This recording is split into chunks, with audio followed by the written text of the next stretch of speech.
Naihati Rajib Gandhi Memorial সোসাইটির উদ্যোগে বিশেষভাবে সক্ষম ব্যক্তিদের হাতে সহায়ক সরঞ্জাম তুলে দেওয়া হলো আজ। এদের মধ্যে একজনকে হুইলচেয়ার এবং অপর একজনকে শ্রবণ যন্ত্র তুলে দেওয়া হয়।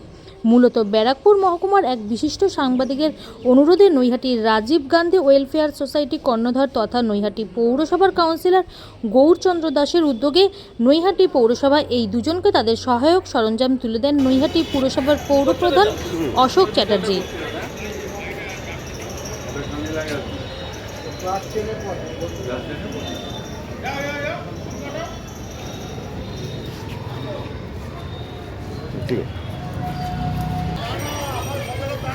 আসো আস্তে আস্তে আসো আস্তে আস্তে হ্যাঁ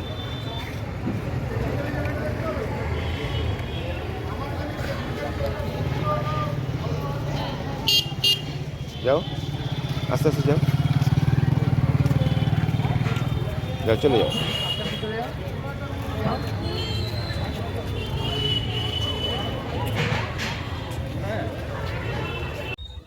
আমার তত্ত্বাবধানে এই লোকটা নৈহাটি রাজীব গান্ধী ওয়েলফেয়ার সোসাইটির পক্ষ থেকে গৌর দাস এর মূল কর্মকর্তা। আমাদের সম্মান করে আমাদের হাত দিয়ে দেওয়ায় এটা আমাদের বড় প্রাপ্তি। আর একটা শ্রবণ যন্ত্র দিল যার প্রচুর মূল্য, একটা হুইল চেয়ার দিল, যে মানুষটা চলতে পারে না নিজের পায়ে তার চলার সক্ষমতা তার হাতে তুলে দিল। যে মেয়েটি ক্লাস 10-এ পড়ে, সে কানে শুনতে পায় না, তার স্বাভাবিকভাবে তাকে একটা শ্রবণ যন্ত্র তুলে দিল। এটা একটা যে দিচ্ছে এবং নিচ্ছে, দেওয়া নেওয়ার মধ্যেখানে একটা বিরাট সমন্বয়। এটা সারা বাংলাব্যাপী করে, মানে এটা চালাচ্ছে দীর্ঘদিন। এর মধ্যে পার্টির অবদান কিছু নেই, এটা ব্যক্তিগতভাবে সৌগত রায় এবং আমার বর্তমান যিনি সংসদ পার্থভূমি, এরা দুজনে হচ্ছে এর প্রেরণা এবং সহযোগিতায় এই কাজগুলো করে চলেছে।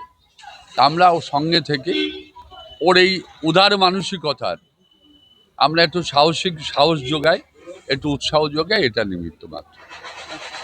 নৈহাটি রাজীব গান্ধী মেমোরিয়াল সোসাইটি 365 দিন এই বিশেষ চাহিদা সম্পন্ন মানুষদের সেবা করে চলেছি।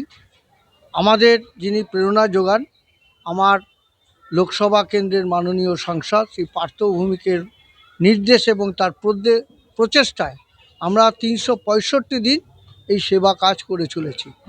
আজকে বিশিষ্ট সাংবাদিক অনন্ত চট্টোপাধ্যায় আমাকে এখানে এই মানুষটির সংবাদ দেয়।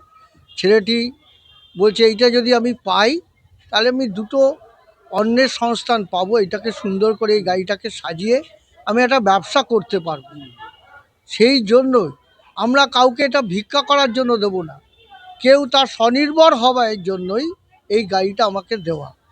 তাই এই ছেলেটাকে যেমন দিলাম, ঠিক তেমনি আপনারা দেখলেন একটা মেয়েকে দিলাম। সে মেয়েটা ক্লাস 10-এ পড়ে, তার শুনতে অসুবিধা হচ্ছে, যাতে আরও পরিষ্কার শোনে তাই জন্য তাকে একটা শ্রবণ যন্ত্রও দেওয়া হলো। সুতরাং আমাদের প্রচেষ্টা এবং ইচ্ছা যাতে মানুষ সচ্ছলভাবে চলাফেরা করতে পারে, কেউ পিছিয়ে পড়া নেই। ও আজকে কানে কম শোনে বলে কিংবা ও খোড়া বলে না, ও আমাদের মতনই একজন সাধারণ মানুষ, তাকে সহযোগিতা করাই আমাদের কাজ। 365 দিনই আমাদের নৈহাটি রাজীব গান্ধী মেমোরিয়াল সোসাইটির পক্ষ থেকে আমাদের প্রিয় সাংসদ পার্থ ভৌমিকের নির্দেশ অনুযায়ী আমরা সারা বাংলায় এই কাজটা করে চলেছি।